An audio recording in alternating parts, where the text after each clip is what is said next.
sa TV News para po mapasinungalingan yung sinasabi nilang ghost project. At ho yung mga aming homeowners, hindi daw po sila multo. Ando doon po makikita niyo sa TV mamaya.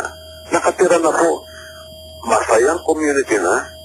Marami pong tao nag-aaral sa aming eskwela. Ang aming estudyante sa bawat school dyan sa Severa, mahigit 1,000. Ito po yung mga anak ng homeowners namin. At in fact, ito po yung narinig kong vision ni Vice President Binay na hindi lang housing project ang gusto niya. Gusto niya sustainable community development. Ito na po yun. Kasi po kung ikaw kung wala ka ng vision, babasahin mo lang, ang impresyon po ng ibang tao is, kumuha ka ng 7 bilyon sa Pag-ibig, tapos wala kang na-deliver. Parang ganun po ang dating. Hindi naman ho sa akin pinautang ng 7 bilyon. Hindi ho sa akin pinautang. Kami po ay namuhunan, bilyon po ang nailagay namin dyan bago pa man kami mag-umpisa ng benta. At kapag kami nagbenta, bago pa namin makuha yung unang take-out ng isang bahay na nabenta namin, kailangan po yung nakatayo na. At kailangan po may buyer at kompleto dokumento. Kami po nagpo-process ng loan ng buyer, pero ito po, kailangan miyembro muna sila ng Pag-ibig.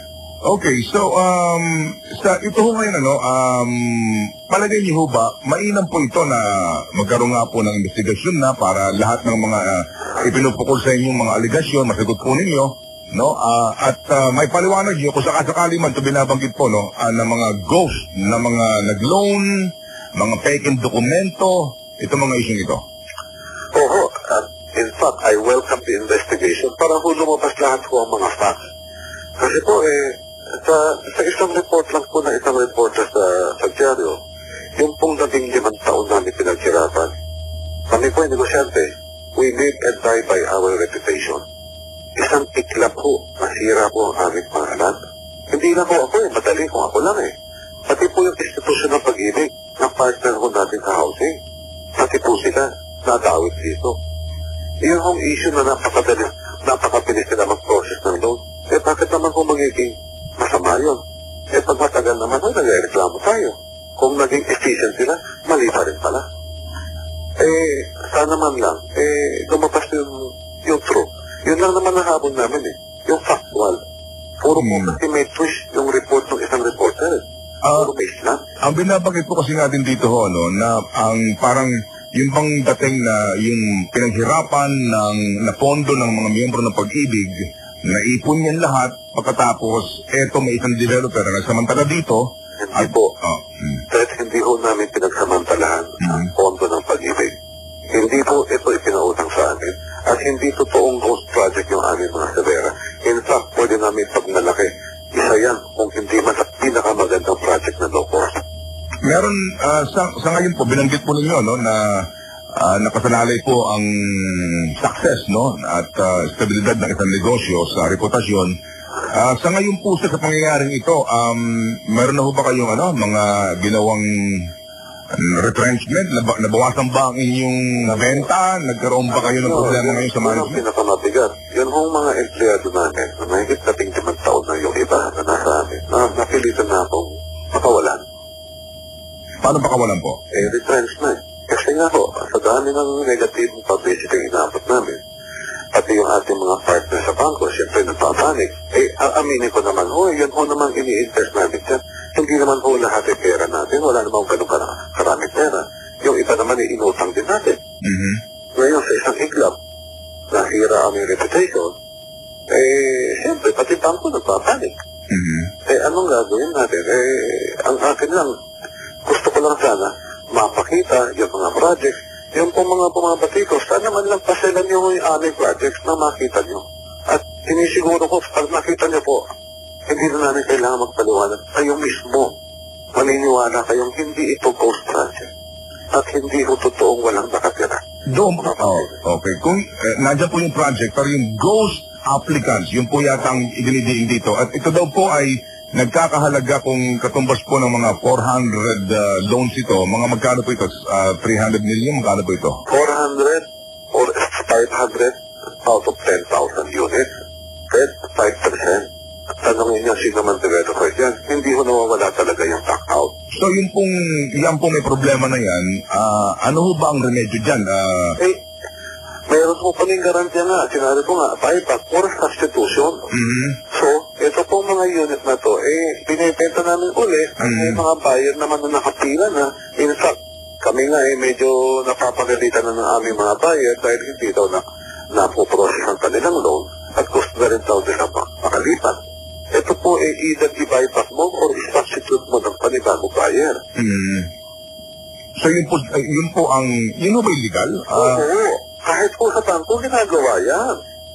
Anyway. Normal process po ng lahat ng developer yan. Kasi hindi naman nawawala talaga. May nagbabank out Well, ilan ho ba ang inyong empleyado sa kabuuan po ng lahat ng inyong mga proyekto? Alam nyo, yun lang kung directly employed namin. Mga naka-payroll namin may 1,000. Ngayon po, siguro wala na 300. Yung pong mga contractor namin, yun pong maliliit na mga construction worker. Hindi lang po 5,000 yan. Ngayon po, nakahinto lahat ang project namin. Dahil po dito sa pangyayari? Dahil na po sa isang taong gumawa ng report na hindi naman talaga factual. Nasira po ang pangalan. Naapektuhan po libong buhay po, libong pamilya. At gusto ko lang ulitin, 15 years po na kaming development ng Pag-ibig. Hindi po kami fly-by-night. Wala po kaming project na hindi tinapos. Makikita naman ho ninyo. At iniimbitahan ko sana lahat ng mga nakikinig ngayon. Sana ho, pasyalan niyo po yung aming Severa Bacolor at Severa Mabalaca. Pati po yung aming socialized housing, yung Samira sa Angeles. Tingnan niyo po. Para po, kayo na mismo ang magsabi kung ito po yung ghost project. Ako po may mga commercial pa dito, Ginoong Lee, at dapat po ma-i-add natin kaagad. Pwede ba? Tapusin na natin ito. Dahil bihira ako magsalita dahil sa dami ng aming mga kinabot na pati ko. Gusto ko na sana manahimik. Pero ang walang tigil Sige po. So, sa bandang huli po, Ginoong Lee, ano po? Ano ho ang inyong masasabi para po pansamantala ho, sa araw na ito, sa aming pong programa, matutukan niyo po itong issue nito, but I'm sure ito ho ay pag-uusapan pa dahil nga dito po sa inaasahan pa hong mga investigasyon. Masasabi ko lang po, kami po isang negosyanteng matagal na po namin itinataguyod ng housing. Gusto po namin sana mabigyan. Pareho rin po ng vision ng ating Vice President ngayon, si Vice President Pinay, na hindi lang ho bahay, sustainable community development. Gusto rin po namin may angat ho ang antas ng pamumuhay ng ordinaryong pamilya. Kung ito'y masama, hindi ko alam paano pa dapat namin gawin. Hindi po namin may aalis na meron po kami talagang mga account na pumapalpak. Pero ito po yung napapalitan at naibebenta naman namin kaagad. Pati dito sa nangyari ito, yung partner namin ng ganong katagal na ang Pag-ibig Fund, nadamay na po. Wala pong katotohanan na may sinasabi sila ng anomalya. Hindi po totoo na pinautang ako ng 7 billion ng Pag-ibig Fund. Malaki po yung amount dahil napakaraming bahay po ang aming itinayo. Dahil kami po tumupad lang naman sa panawagan ng gobyerno na tumulong at ipalawag yung ating housing sa ordinaryong tao. Pwede naman kami magtayo ng mga mamahaling mga bahay pang mayayaman Pero nag-focus kami dito sa ordinaryong sa mga mabababa at mahihirap na tao. Ginoong Delphine Lee, thank you for your time, sir. Maraming po salamat. Good luck, sir. Thank you po. Salamat din sa pagkakataon na ito. Sana man makita mamaya sa TV yung visual at nang makita ng tao ko kung ano po yung ginawa namin sa Severa. At doon po sa mga taong na interesado po sa issue ito, maganda po puntahan talaga na po. Opo. Gusto ko lang po i-assure ng aming mga homeowners na okay lang ho kayo dyan, hindi ho kayo multo. Opo. Salamat po. Ginoong Delphine, thank you, sir. Salamat po.